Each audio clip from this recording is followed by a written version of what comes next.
Buen día, colegas. Mi nombre es Martín Petersen, soy kinesiólogo del Hospital Padilla, coordinador de la carrera de kinesiología. Hoy nos toca hablar de ventilación en obesos. Siempre es bueno comenzar con una definición.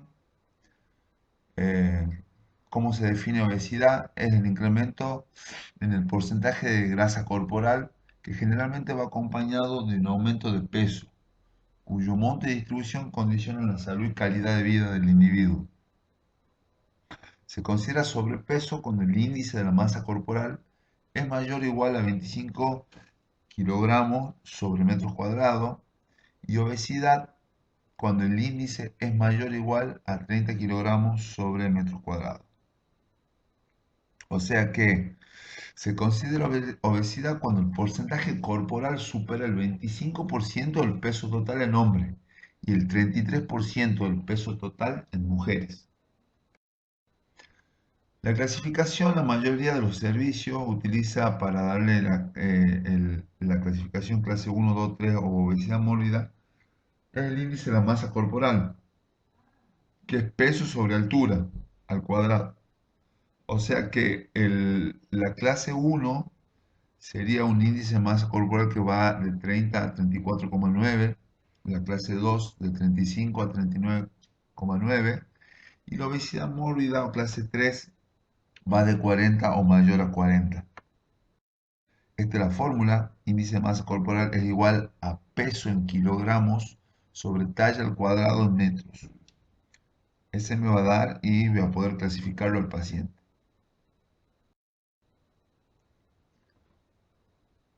Siempre que hablemos de cualquier paciente y sobre todo en pacientes obesos, vamos a tener en cuenta lo que es la balanza de capacidad y carga. Siempre que hable de capacidad, hablo de la capacidad que tiene mi bomba neuromuscular para mantener un volumen tidal en el tiempo sin que haya fatiga. La capacidad depende del sistema nervioso central, del sistema nervioso periférico y de la musculatura. Y la carga es lo que esta bomba neuromuscular tiene que soportar. Tenemos diferentes tipos de carga, tanto cargas resistivas o de la vía o elástica, que puede ser el parénquima pulmonar. Y en este caso tiene que ver mucho el contenido abdominal. En estos pacientes tenemos afectado ambas cosas, tanto la capacidad, la parte muscular, porque son pacientes que generalmente tienen debilidad muscular y tienen una sobrecarga del contenido abdominal, cosa que me aumenta la elastancia tanto del tórax como del pulmón. Y también tiene afectado lo que son las cargas, sobre todo las cargas resistivas y de la vía aérea, de la pequeña vía que vamos a ver más adelante. Entonces, entrando a la fisiopatología de estos pacientes, tienen diferentes tipos de alteraciones. Alteraciones en los volúmenes y capacidades pulmonares, alteraciones en la mecánica respiratoria y en su trabajo respiratorio, alteración en el flujo de la vía aérea, o sea, como hemos dicho anteriormente, está afectado también la parte de las cargas, sobre todo resistiva, alteraciones en la oxigenación y un efecto de la anestesia en general. Entonces vamos a entrar en cada uno. Lo que son las alteraciones de los volúmenes y capacidades. Siempre que hable de volumen, hablo de cantidad de aire, o sea, la cantidad de aire que va a manejar el sistema. Es bueno que recordemos los diferentes volúmenes y capacidades que tenemos. Nosotros tenemos, sobre todo, voy a ir describiendo de abajo hacia arriba, lo que es el volumen de reserva, que es el aire que siempre queda remanente después de una expiración o de una expiración forzada, es lo que siempre queda en el sistema. Por arriba tenemos del volumen de reserva lo que es el volumen de reserva expiratorio, es el volumen exhalado, expirado, después de una expiración forzada cuando uso los músculos accesorios. Por arriba de este tengo el volumen corriente, que es la cantidad de aire que inspiro y expiro sin ningún tipo de esfuerzo. Por arriba del volumen corriente se encuentra el volumen de reserva inspiratorio, que es el aire que puedo ingresar al sistema utilizando un esfuerzo eh, una inspiración profunda. De ahí tenemos lo que son estos volúmenes, forman diferentes capacidades. O sea, que el volumen de reserva más el volumen de reserva expiratorio me forman la capacidad residual funcional, ¿ah? Que esta capacidad residual funcional es lo que me queda de cantidad de aire y es el reservorio de aire que me queda para evitar el colapso de las pequeñas vías y me queda como reservorio de oxígeno. El volumen de reserva expiratorio más el volumen corriente más el volumen de reserva inspiratorio me forman lo que se llama capacidad vital y la suma de todos los volúmenes, tanto del volumen de reserva expiratorio como el volumen de reserva más el volumen corriente y el volumen de reserva inspiratorio, me forman lo que se llama capacidad pulmonar total y es la máxima cantidad de aire que puedo ingresar en el sistema en una inspiración profunda. Bueno, vemos estos gráficos y cómo están alterados estos volúmenes eh, por alteración del tejido elástico, tanto pulmonar como de la caja que tienen los pacientes obesos.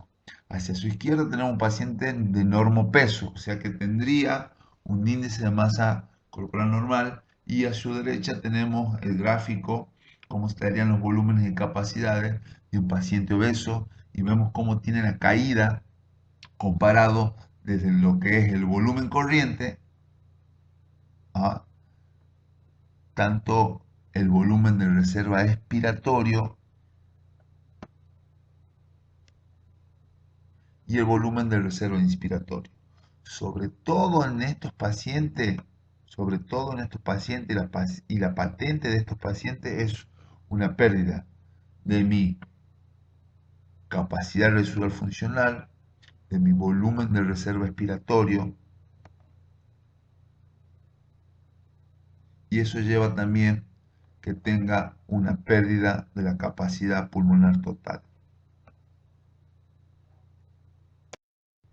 Acá estamos viendo el patrón, es un patrón restrictivo que después a la larga se hace, si tomo una espirometría, es un patrón mixto porque tengo alteraciones tanto restrictivas como obstructivas, pero el patrón sobre todo predomina esto, una disminución de esta capacidad pulmonar total, una disminución de mi volumen de reserva respiratoria y una disminución de mi capacidad residual funcional.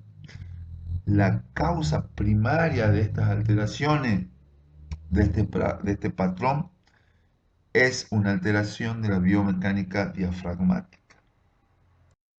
Acá lo vamos a explicar un poco esta alteración del músculo diafragmático. Recordemos que el músculo diafragmático es un músculo que me aporta casi el 80% de mi capacidad vital. Ustedes quiero que observen el gráfico A y el gráfico B. Sería un paciente con normopeso, donde el diafragma estaría representado por la línea gruesa. ¿Mm?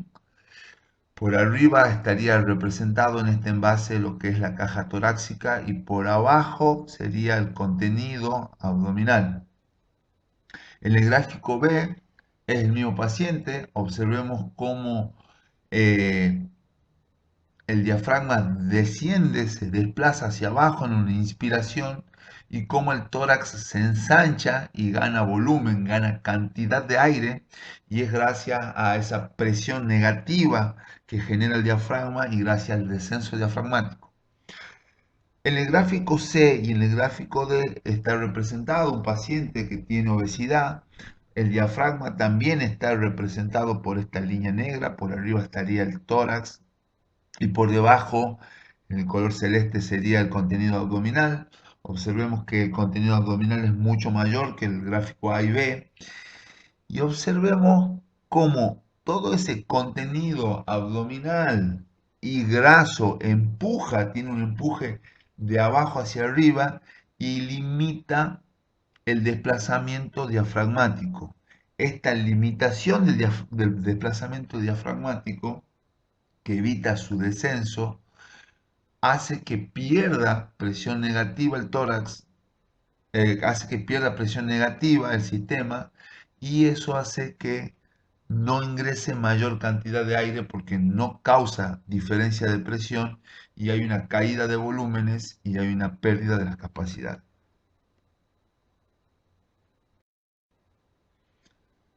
Entonces, desde ya se recomienda en estos pacientes una posición de Trendelenburg invertida para evitar esa pérdida y para hacer que la fuerza de gravedad lleve las vísceras hacia abajo y facilite ese desplazamiento diafragmático. Ya vamos a ver más adelante en trabajo científico cómo la posición de sentado o semisentado o la posición de Trendelenburg invertida ayuda a la ventilación de estos pacientes.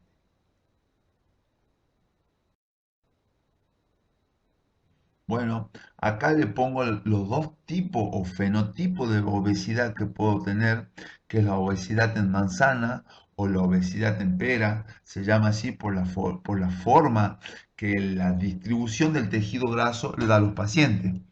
Uno, generalmente la distribución o la obesidad en manzana se distribuye sobre todo en la parte abdominal y en la parte a la altura del tórax, con el crecimiento de los mamelones, de los pectorales,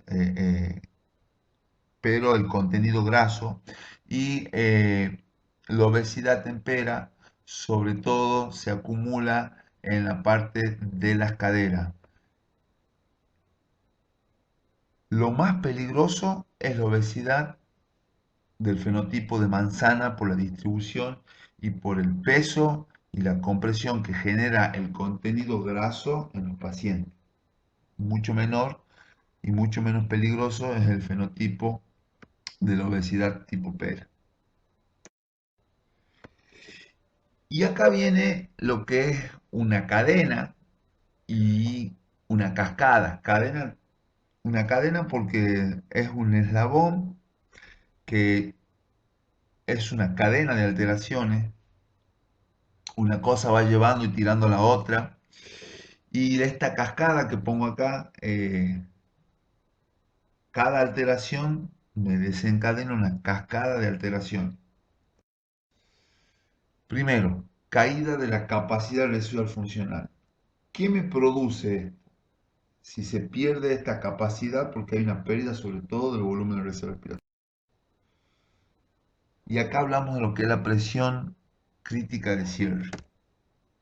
Hay una caída de la presión alveolar en el sistema debido a la caída de la capacidad residual funcional. Hay una caída de la cantidad de aire en el volumen pulmonar.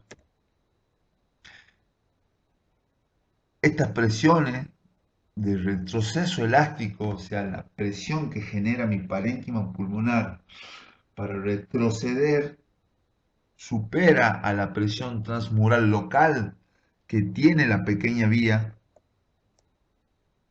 y esto provoca un colapso alveolar y un cierre de la vía prematura. ¿Esto qué me lleva? A un volumen de cierre. ¿Qué es el volumen de cierre? Es el volumen que queda dentro del pulmón después del colapso. O sea, que la pequeña vía, recordemos que la pequeña vía no tiene tejido cartilaginoso. Eso hace que la vía se torne inestable si no hay si el surfactante no es estable y y si no tengo pérdida de la capacidad visual funcional, eso hace que la pequeña vía se mantenga abierta. Ahora, cuando sucede que el retroceso elástico supera la presión transmural, me lleva a una inestabilidad del surfactante y me lleva al colapso prematuro. Esto a su vez me lleva al volumen de cierre, que es el volumen que va a quedar dentro del sistema por ese colapso.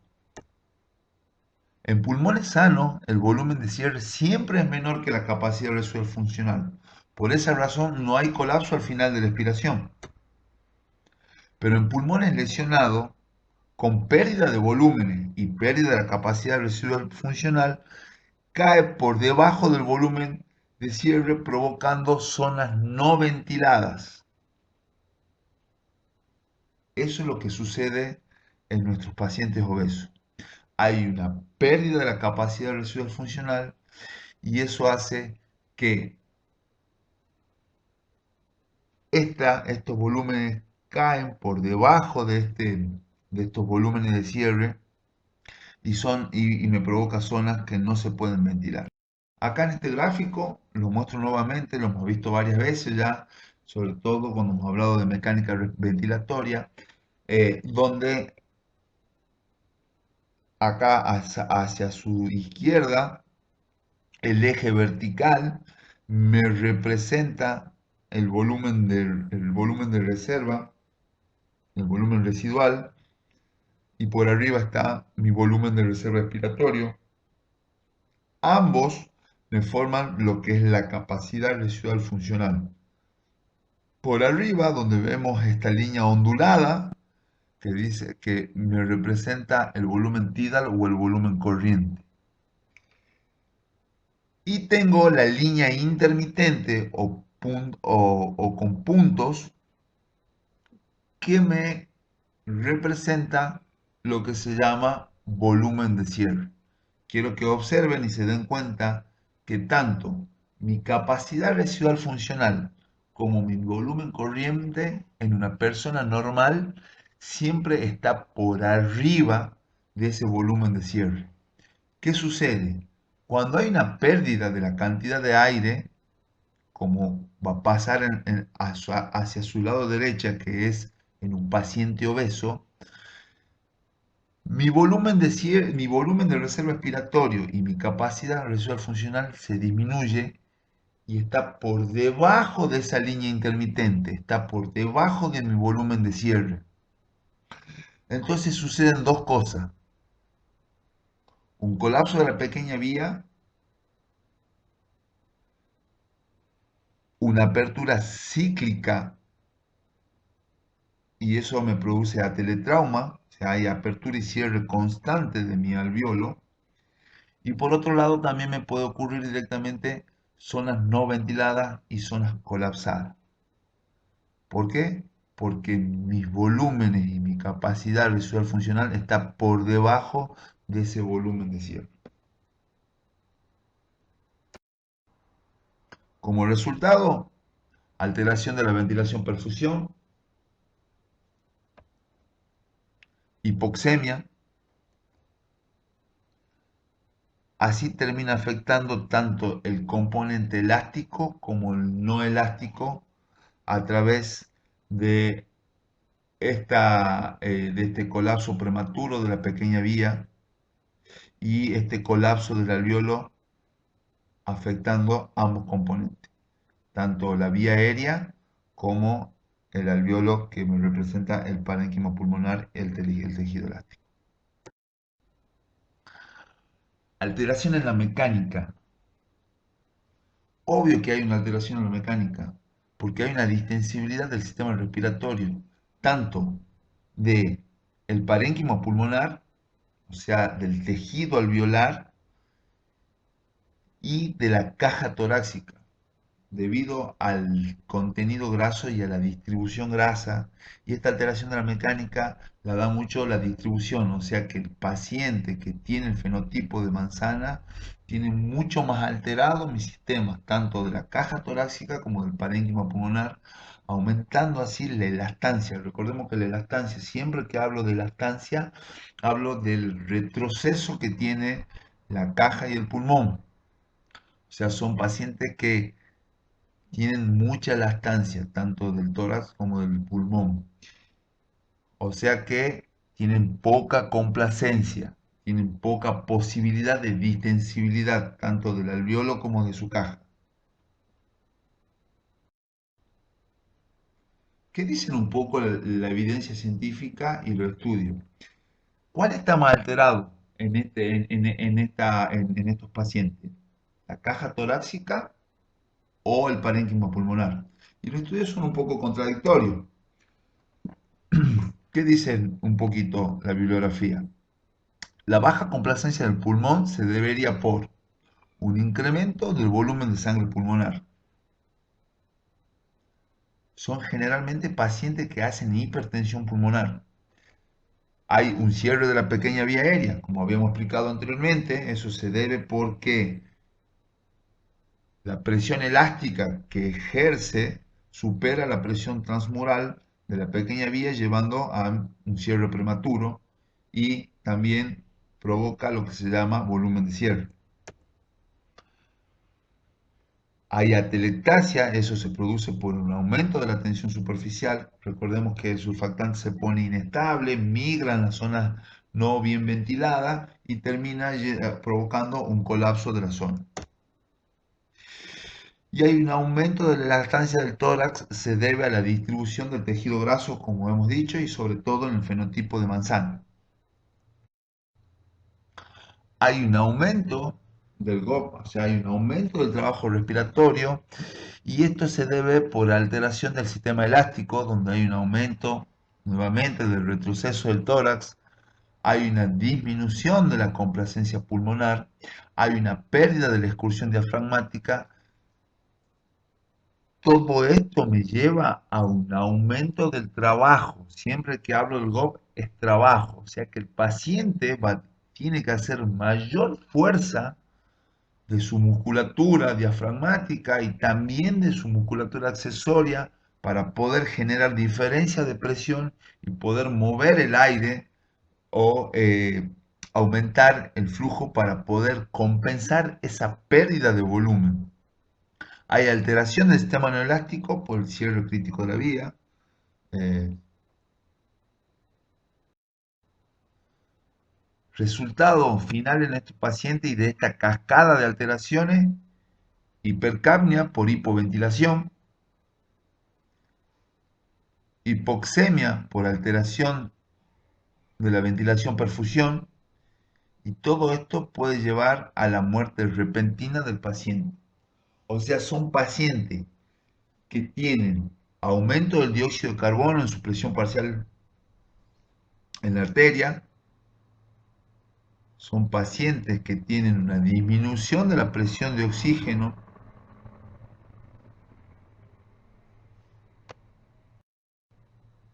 Otras alteraciones que los acompañan a estos pacientes son el síndrome de hipoventilación y obesidad, esto se da por una respuesta bloqueada del centro respiratorio a la hipoxemia y a la hipercamia. Eh, Este da el estado de resistencia, esta hipoxemia, hipercamia, da un estado de resistencia a lo que se llama la leptina, que es una hormona que me va a alterar el sueño.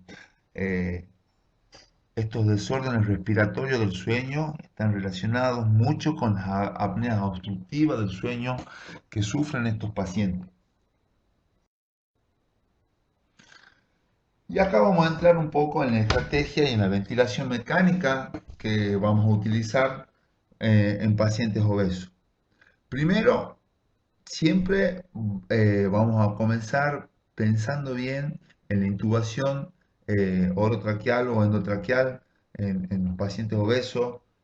No es una intubación fácil, sobre todo que siempre se sospecha que la vía aérea es dificultosa en cualquier paciente obeso, y sobre todo en una obesidad severa, o sea, una obesidad tipo 3 mórbida. Eh, Si se asocia cuando el diámetro del cuello es mayor a 43 centímetros, o sea, el diámetro, la circunferencia del cuello de este paciente es mayor, tengo que pensar que va a ser una intubación difícil.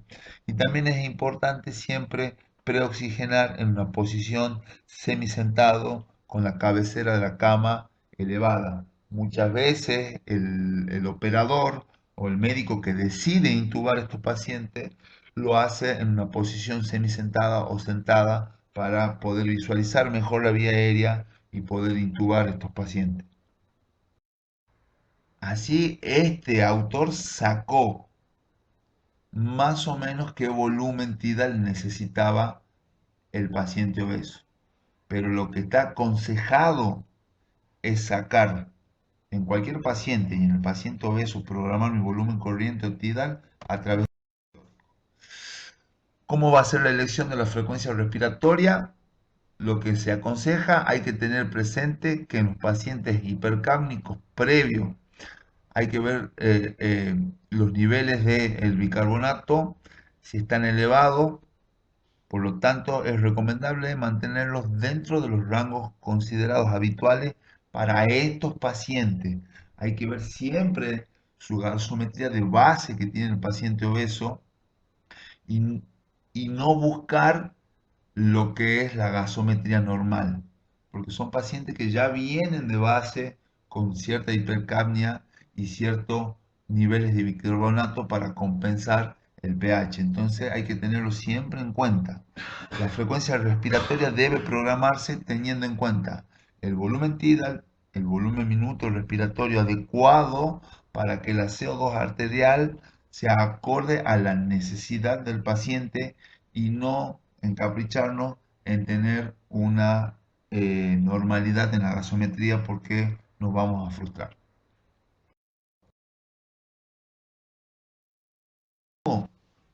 A la actividad diafragmática. Por eso se recomienda en estos pacientes, bien salen de la ventana de sedación y están despiertos, utilizar el modo de ventilación de soporte como un modo ventilatorio y también como una forma de destete, porque le están dando una forma activa al diafragma y esto nos ayuda a ventilar, sobre todo en las zonas dependientes, que se llaman zonas dependientes del diafragma porque los alvéolos se reclutan cada vez que el diafragma se activa y desciende.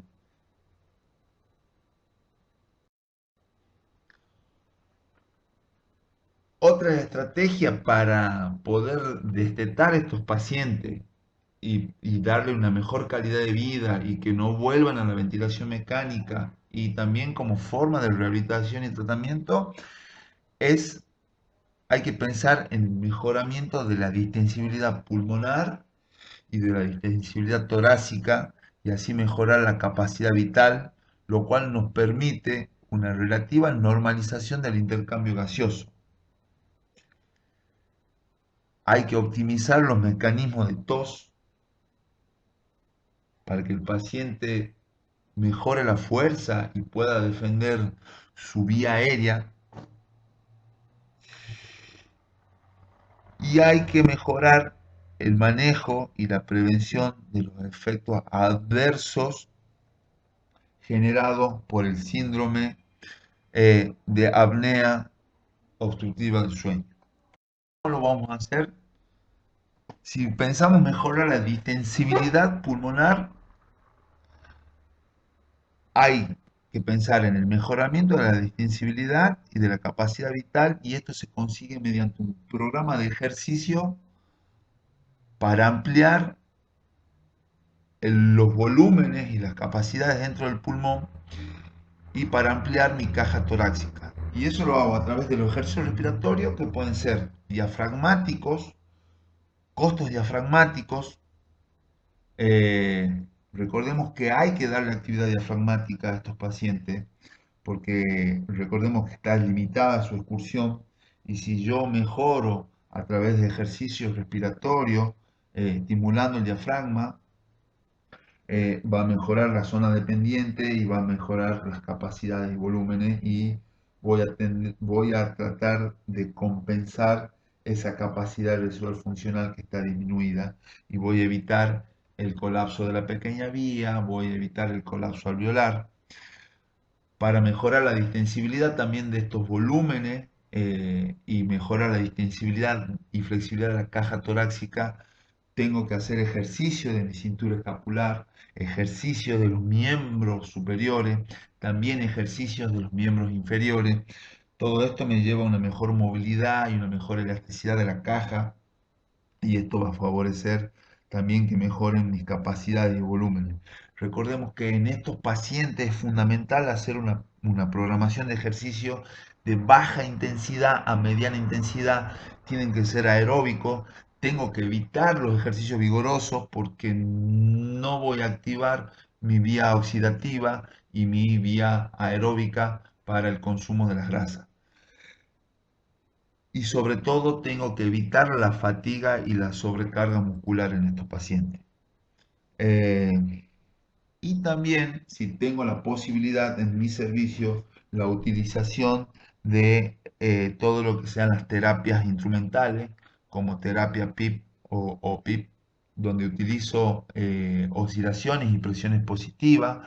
Esto me ayudan a evitar el colapso de la pequeña vía y así revierto todo lo que son las alteraciones de ventilación-perfusión y también le ayudo a lo que es el batido y mucociliar del sistema de la vía aérea.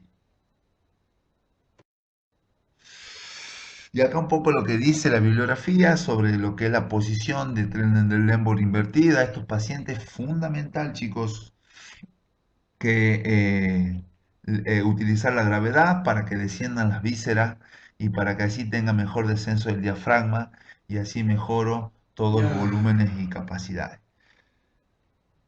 Si tengo la posibilidad de tener las camas ortopédicas en el cual yo tenga la posibilidad y la elección de poner al paciente en tren de lémur invertido, lo pongo, igual que si tengo la posibilidad de ponerlo en sentado, semisentado a 30-45 grados, van a mejorar mucho el intercambio gaseoso porque mejora la mecánica diafragmática. Y acá es fundamental, y esto es más o menos es el gráfico que les mostraba anteriormente, lo importante de que son los ejercicios respiratorios, tanto diafragmáticos y sobre todo costo diafragmático y de la cintura escapular, porque así yo puedo ganar estos volúmenes y capacidades. Quiero que ustedes observen eh, acá hacia la izquierda el gráfico que veíamos anteriormente, cómo funciona el diafragma en una persona normal, y acá en el gráfico 6D cómo funciona un diafragma y la corta excursión que tiene en un paciente obeso. Y hacia la derecha, donde están estos gráficos, dice reposo y después dice inspiración. Si yo al paciente le enseño a respirar con un patrón costo diafragmático, o sea, donde se activa el diafragma, pero también utilice la musculatura intercostal, como gano volúmenes y capacidades en este paciente, en el tórax, por más que el diafragma no descienda tanto. ¿Por qué? Porque gracias a esta musculatura accesoria yo puedo generar desde la parte costal y desde la parte de la cintura escapular cierta presión negativa que me expanda el tórax y pueda ganar volúmenes y capacidades y así el tórax se puede insuflar. Entonces por eso es fundamental enseñarle a estos pacientes no tan solo el ejercicio diafragmático, sino también los ejercicios costo diafragmático y combinarlo con un entrenamiento de la cintura escapular.